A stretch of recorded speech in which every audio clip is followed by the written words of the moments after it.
আমি আইন অনুযায়ী অন্তর্বর্তীকালীন সরকারের প্রধান উপদেষ্টা পদের কর্তব্য বিশ্বস্ততার সহিত পালন করিব।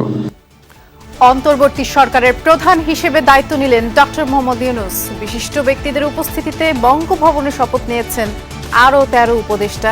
পরে শপথ নেবেন বাকি 3 জন। বিমানবন্দরে ডক্টর ইউনূসকে স্বাগত জানালো ছাত্র জনতা। দেশকে পুনর্জন্ম দিয়েছেন তরুণরা, তাদের হাত ধরেই সামনে এগিয়ে যেতে হবে। স্বাধীনতার সুফল প্রতিটি মানুষের ঘরে পৌঁছাতে হবে, তা না হলে স্বাধীনতার কোনো দাম নেই। আপনারা যদি আমার উপরে বিশ্বাস রাখেন, আমার উপরে ভরসা রাখেন, তাহলে নিশ্চিত করেন যে দেশে কোনো জায়গায় কারো উপরে হামলা হবে না।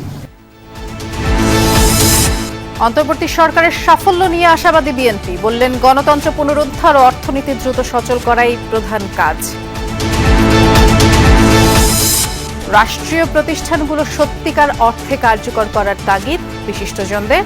বৈষম্যমুক্ত সাম্যের বাংলাদেশ গড়ার স্বপ্নে বিভোর তরুণ প্রজন্ম।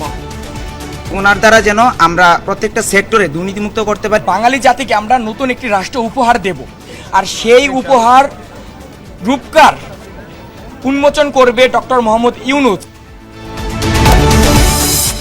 শেখ হাসিনার ব্রিটেনে যাওয়ার বিষয়ে দিল্লি লন্ডন বৈঠক, আসেনি কোনো সিদ্ধান্ত।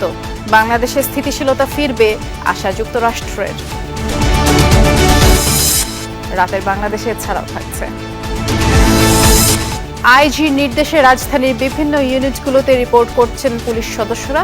সড়কে শৃঙ্খলা রক্ষার কাজে ক্লান্তি নেই শিক্ষার্থীদের।